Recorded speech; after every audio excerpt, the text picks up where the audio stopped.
อันสตอมครับเครื่องเดิมจะเป็น CC15 นะครับ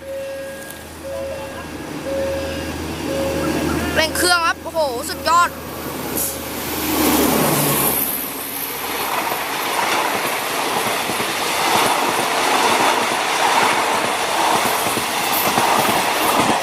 โอ้ยกระทบรางครับตู้เขียวตู้ท้ายไป